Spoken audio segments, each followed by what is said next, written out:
दोस्तों, जैसा कि हम लोग पढ़ चुके हैं कि हमारी पृथ्वी और इस सौरमंडल का जन्म लगभग 15 अरब वर्ष पूर्व हुआ था, यानी 15 बिलियन वर्ष पूर्व हुआ। और जबकि हमारी इस पृथ्वी यानी कि सौरमंडल का जो निर्माण हुआ वो 4.5 अरब वर्ष पूर्व हुआ और हमारे इस ब्रह्मांड का निर्माण लगभग 15 अरब वर्ष पूर्व हुआ। और 4.5 अरब वर्ष पूर्व हमारी पृथ्वी का निर्माण हुआ और उसके बाद पृथ्वी का जब हम ज्योग्राफिकल हिस्ट्री पढ़ते हैं यानी कि पृथ्वी का भूगर्भिक इतिहास का जब अध्ययन करते हैं तो केवल 700 या 800 मिलियन वर्ष पूर्व से ही करते हैं, जबकि पृथ्वी का इतिहास 4.5 बिलियन वर्ष पुराना है। लेकिन हम इसका अध्ययन केवल 700 मिलियन वर्ष पूर्व से ही करते हैं, क्योंकि 700 मिलियन वर्ष पूर्व ही पृथ्वी ठंडी होकर और एक ठोस अवस्था में आई और पृथ्वी पर चट्टानों का निर्माण हुआ। तो उसी समय से हम पृथ्वी पर चट्टानों का यानी इसके ज्योग्राफिकल इतिहास, हिस्ट्री का, भौगोलिक इतिहास का अध्ययन करते हैं। तो दोस्तों, अब हमारे विद्वानों के दिमाग में जब उन्होंने इस पृथ्वी का मैप बनाया यानी पृथ्वी का नक्शा बनकर सामने आया तो अलग अलग जल खंड और भूखंड अलग अलग दिखाई दिए। यानी हमारी पृथ्वी पर कई सागर और कई महासागर और कई महाद्वीप दिखाई दिए। तो विद्वानों के दिमाग में ये क्वेश्चन आया कि क्या पृथ्वी का जब निर्माण हुआ और जब पृथ्वी ठंडी हुई और पृथ्वी पर सागर और स्थल मंडल और जल मंडल बने तो क्या जिस तरीके से आज हमें पृथ्वी दिखाई देती है क्या ऐसे ही पहले थी? यानी पृथ्वी पर जल और स्थल का भाग जो है वो लगभग 70 और 30 के अनुपात में है, यानी 70% जल है और 30% हमारा स्थल मंडल है। तो क्या स्थल मंडल का जो रूप आज हमें दिखाई देता है वो 600 मिलियन वर्ष पूर्व भी वैसा ही था या कुछ अलग था? तो इसके लिए अनेक विद्वानों के दिमाग में ये बातें आईं, लेकिन इस बात की जो एक थ्योरी हमारे सामने प्रस्तुत की गई जिसे महाद्वीपीय विस्थापन सिद्धांत के नाम से जानते हैं, ये सिद्धांत सबसे पहले वैगनर महोदय ने, जो कि एक जर्मन के विद्वान थे, उन्होंने 1912 ईस्वी में दिया था। और इससे पहले भी कई विद्वानों के मस्तिष्क में ये विचार आया और उन्होंने ये विचार जाहिर भी किया, लेकिन कोई भी विचार जब तक वो सिद्धांत नहीं बनता है, जब तक कि वो तर्क और प्रमाण की कसौटी पर ना कसा जाए। तो तर्क और प्रमाण की कसौटी पर इसे सबसे पहले वैगनर ने ही कसा और वैगनर ने ही वो तर्क और प्रमाण दिए जिन्हें कोई भी विद्वान झुठला नहीं पाया, और उन्हीं तर्कों और उसके प्रमाणों पर चलकर आगे और कई सिद्धांत दिए गए। तो दोस्तों, आइए हम देखते हैं कि महाद्वीपीय विस्थापन सिद्धांत क्या है। महाद्वीपीय विस्थापन सिद्धांत वैगनर द्वारा, जिनका पूरा नाम अल्फ्रेड वैगनर था, इन्होंने 1912 ईस्वी में दिया और ये एक जर्मन जलवायु विज्ञानवेत्ता थे। यानी कि ये एक जर्मन जलवायु विज्ञानवेत्ता थे। ये जो थे पृथ्वी पर जलवायु खंडों का अध्ययन कर रहे थे, ना कि जलमंडल और स्थल मंडल का। लेकिन इन्होंने जलवायु का अध्ययन करते हुए पृथ्वी पर पाया कि अलग अलग जलवायु क्षेत्रों में अलग अलग तरीके की भू संरचनाएँ मिलती हैं और अलग अलग तरीके की वनस्पतियों के अवशेष मिलते हैं। यानी कि ग्रीष्म जलवायु में भी इन्हें पृथ्वी पर जो कुछ अवशेष ऐसे मिले जो कि शीत जलवायु के थे, यानी कि वहाँ पर कभी बर्फ़ थी और बर्फ़ के द्वारा बनी हुई पृथ्वी पर धरातली आकृतियाँ उन्हें मिलीं। तो इन आकृतियों को देखकर वैगनर के दिमाग में ये विचार आया कि या तो जलवायु खंड यानी कि जो जलवायु प्रदेश हैं वो जलवायु प्रदेश अपना स्थान बदलते हैं, या कि फिर हमारी पृथ्वी पर जो स्थल मंडल हैं वो अपना स्थान बदलते हैं। तो वैगनर ने पाया कि सूर्य पृथ्वी का जो चक्कर लगाता है, यानी पृथ्वी जो सूर्य के सापेक्ष घूमती है और अपने अक्ष पर 23.5 अंश झुकी हुई है, और वो तो हमेशा 23.5 अंश ही झुकी रहती है। यानी पृथ्वी पर उस 23.5 अंश झुकाव के कारण जो सूर्य की सीधी रेखाएं यानी लंबवत सूर्य जो चमकता है वो केवल 23.5 अंश उत्तर और 23.5 अंश दक्षिण तक ही चमकता है। वो कभी ध्रुवों पर सीधा नहीं चमकता, ना ही उससे ऊपर 45 डिग्री या कि 65 या 70 डिग्री पर सीधा चमकता है। लेकिन उन्होंने पाया कि जो कंडीशन 60 डिग्री पर होनी चाहिए वो 0 डिग्री पर भी है। यानी वो स्थलाकृतियाँ जो कि 60 डिग्री या 70 डिग्री पर होनी चाहिए थी, वही स्थलाकृतियाँ 6 डिग्री 60 डिग्री पर भी हैं। तो इस विचार से उन्होंने ये पाया कि हमारी पृथ्वी पर सूर्य की जो किरणें लंबवत पड़ती हैं वो तो जहाँ पड़ती हैं वहीं पर ही सदा से पड़ती आ रही हैं, उनमें कोई बदलाव नहीं होता है। तो ये हमारे स्थल खंड ही हैं जो कि एक स्थान से दूसरे स्थान की तरफ चलते रहते हैं, यानी पृथ्वी पर इनका विस्थापन होता है और ये चलते हैं। तो उसके बारे में इन्होंने आगे विस्तार से बताया, उस पर हम ये चर्चा करते हैं कि अल्फ्रेड वैगनर ने बताया कि भौगोलिक साम्यता यानी जिगसॉ फिट, एक शब्द इन्होंने दिया कि जिगसॉ फिट, यानी हम देखते हैं कि अमेरिका और अफ्रीका इन दोनों की कंडीशन ऐसी है कि इन्हें अगर दोनों को एक साथ में मिला दिया जाए तो ये फिट बैठ जाएंगे। तो इसे ही इन्होंने जिगसॉ फिट नाम दिया। फिर इन्होंने बताया कि पृथ्वी पर लगभग 270 या 280 मिलियन वर्ष पूर्व कार्बोनिफेरस युग में पृथ्वी पर केवल एक सागर और एक स्थल था, यानी एक जो था वो जलीय भाग था और एक स्थलीय भाग था। उस जलीय और स्थलीय भाग को वैगनर ने अपने हिसाब से नाम दिया।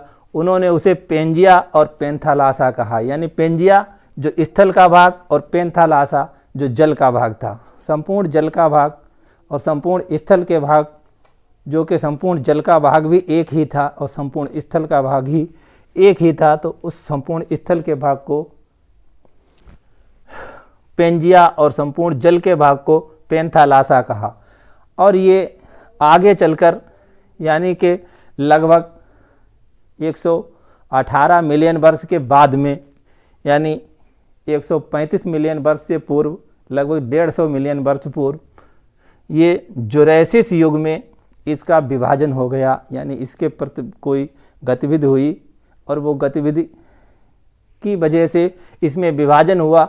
लेकिन ये विभाजन क्यों हुआ, इसका कारण इन्होंने जो बताया वो ये बताया कि ये गुरुत्व बल और प्लावनशीलता, यानी ये एक तो गुरुत्वाकर्षण बल के कारण, दूसरा प्लावनशीलता के कारण और तीसरा ज्वारीय बल के कारण पृथ्वी का ये स्थल भाग टूट गया। और ये 2 खंडों में टूटा। जब 2 घंटे में टूटा तो उसके बीच में पानी भरा तो वो एक और सागर बन गया। तो उस सागर को इन्होंने नाम दिया टेथिस सागर। और जो टूटा तो एक भाग ऊपर का हो गया और एक नीचे का भाग, तो उन दोनों भागों को उन्होंने अलग अलग नाम दिया। एक को लारेंसिया, अंगारालैंड या लारेंसिया एक ही नाम है, उसे अंगारालैंड कहा ऊपर वाले भाग को, और नीचे वाले भाग को इन्होंने गोंडवाना लैंड कहा। तो और बीच में जो सागर खुला उसे टेथिस सागर कहा। फिर आगे चलकर क्रिटेशियस युग में, यानी कि लगभग 135 के बाद और 170 मिलियन वर्ष पूर्व पुनः इसमें विभाजन हो गया। जब पुनः विभाजन हुआ तो दक्षिण अमेरिका, अफ्रीका, प्रायद्वीपीय भारत, मेडागास्कर, ऑस्ट्रेलिया और उत्तरी अमेरिका, इस तरह से अलग अलग हमारे महाद्वीप बनकर सामने आए। पैंजिया और पैंथालासा उसके अवशिष्ट भाग आज भी हमारी पृथ्वी पर हैं। यानी पैंजिया का जो अवशिष्ट भाग है, यानी स्थल मंडल जो था उसका अवशिष्ट भाग है दक्षिण ध्रुव पर स्थित अंटार्कटिका महाद्वीप, और पैंथालासा उसका जो भाग है, अवशिष्ट भाग है, वो हमारा पूरे का पूरा प्रशांत महासागर, जो कि एक प्रशांत महासागर है, वो हमारा पैंथालासा यानी प्रशांत महासागर पैंथालासा का अवशेष भाग है। तो दोस्तों ध्यान रखने वाली बातें हैं, ये भी कभी कभी परीक्षाओं में पूछ लिया जाता है कि पैंजिया का अवशिष्ट भाग है या पैंथालासा का अवशिष्ट भाग है। तो आगे इन्होंने अपनी ये बात कही और ये सिद्धांत दिया, यानी कि पृथ्वी पर जो हमारे स्थल मंडल, एक स्थल मंडल था वो टूटकर कई स्थलों मंडलों में बिखर गया, और हमारे पृथ्वी पर ये वर्तमान स्वरूप में जो हमें अलग अलग महाद्वीप मिलते हैं, इन महाद्वीपों का निर्माण हो गया। तो इस निर्माण के, इन महाद्वीपों के निर्माण में इन्होंने कुछ साक्ष्य यानी जो प्रमाण भी प्रस्तुत किए। ये तो तर्क है, उस तर्क के ऊपर प्रमाण भी देना होता है, तभी कोई सिद्धांत बनता है। तो इन्होंने प्रमाण ये दिए कि ग्लोसोप्टेरस ये वनस्पति होती है अनावृत्ति यानी नग्न बीजीय। ये नग्न बीजीय वनस्पति के अवशेषों का भारत, मेडागास्कर, दक्षिण अफ्रीका, अमेरिका, ऑस्ट्रेलिया व अंटार्कटिका के अलग अलग जलवायु प्रदेशों में पाया जाना, यानी कि ये अलग अलग जलवायु प्रदेश हैं और उन जलवायु प्रदेशों में एक ही तरह की वनस्पति पाई जाती है, और उस वनस्पति के अवशेष जो हैं वो हैं, लेकिन आज वो वनस्पति नहीं है, लेकिन वो वनस्पति के अवशेष हैं। फिर इन्होंने आगे बताया कि हमारे भारत में छोटा नागपुर जैसा पठार है, और उस पठार में हिमोड़ों का पाया जाना, जबकि वो पठार लगभग 6 से और 20 डिग्री के मध्य में है, और 20 डिग्री और 6 डिग्री पर सूर्य लंबवत चमकता है। तो वहाँ पर बर्फ़ जमने का कोई कारण ही नहीं है, इस समय बर्फ़ वहाँ पर जम ही नहीं सकती, लेकिन वहाँ पर बर्फ़ द्वारा बनी हुई आकृतियाँ हैं जिन्हें हिमोड़ कहते हैं, और वो हिमोड़ वहाँ पर मिलते हैं। तो उसका प्रमाण ये है कि हमारा ये भारत यानी कि छोटा नागपुर का जो पठार है वो कभी ऐसी जगह पर रहा है जहाँ पर बहुत बर्फ़बारी हुई है, यानी कि वो दक्षिण में लगभग दक्षिणी ध्रुव के आसपास कहीं रहा है जहाँ पर बर्फ़ जम जाती थी।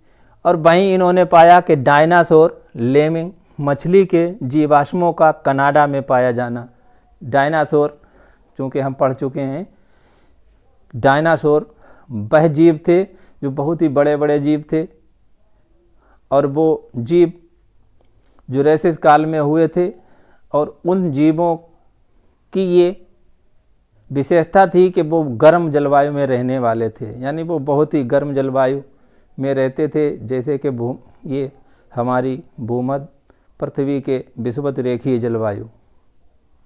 तो विषुवत रेखा के आसपास यानी जहाँ पर सूर्य लंबवत चमकता है उस जलवायु के रहने वाले जीव थे। लेकिन इन जीवों के अवशेष जो हैं वो कनाडा, जहाँ पर बर्फ़ जमी रहती है, वहाँ पर मिलते हैं। और ब्राज़ील के डिनामेयर पर्वत व अंगोला के प्री कैम्ब्रियन पर्वतों का एक ही सीध में व एक ही सीध और एक काल में बने हुए से होना ये भी बताता है कि पृथ्वी के ये खंड कभी आपस में ही जुड़े हुए थे। एक प्रकार की भूगर्भिक संरचना व खनिजों का विभिन्न महाद्वीपों में पाया जाना, जैसे कि कुछ खनिज और कुछ ऐसे महाद्वीप हैं जहाँ पर पाए जाते हैं, जैसे कि फिनलैंड और इंग्लैंड में कोयले की खानें पाई जाती हैं, जबकि हम जानते हैं कि कोयला लकड़ी से बनता है और लकड़ी वहीं होती है जहाँ पर सूर्य की किरणें लंबवत चमकती हैं और बहुत पानी बरसता है। यानी कि विषुवत रेखीय जलवायु में घने वन जंगल पाए जाते हैं, और वही जंगल दबकर पृथ्वी के अंदर जब दब जाते हैं, भ्रंशों में धंस जाते हैं, तो उस दबाव से ही और पृथ्वी के अंदर की गर्मी से वो लकड़ी कोयले में बदल जाती है। और ये इंग्लैंड, यानी कि इंग्लैंड ऐसी जगह है जहाँ पर बहुत ही ठंड होती है, शीत होती है, और वहाँ पर बड़े बड़े जंगल हो ही नहीं सकते।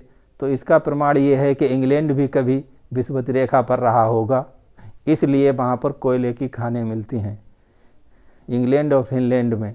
और ऐसे ही बहुत सी ऐसी चीज़ें हैं, लोहे की और दूसरे तरीके के उत्पादन हैं जो कि हमें वहाँ मिलते हैं जहाँ की जलवायु वैसी नहीं है। तो दोस्तों, ये तो हमारे प्रमाण हुए, और इसी के आगे चलकर हमारी एक नई थ्योरी बनी है जिसे कि प्लेट टेक्टोनिक यानी प्लेट विवर्तनिक कहा जाता है। तो वो थ्योरी भी इसी थ्योरी पर आधारित है। तो आपको ये थ्योरी समझ लेना बहुत ज़रूरी है। आशा करता हूँ कि आपको ये थ्योरी समझ में आ गई होगी, क्योंकि पृथ्वी का ये जो रूप आज दिखाई देता है, बरसों पहले ये ऐसा नहीं था, और ये धीरे धीरे बदलते बदलते बदलते बदलते अब बदल गया है, और ये बदल भी रहा है, और भविष्य में ये ऐसा नहीं होगा। यानी अगर मिलियन वर्ष बाद में ये रूप और बदल गया होगा, और हो सकता है कि इन महाद्वीपों के भी खंड होकर और दूसरे नए महाद्वीप बन जाएं। तो दोस्तों, आपको क्या लगता है? आज के लिए बस इतना ही। धन्यवाद।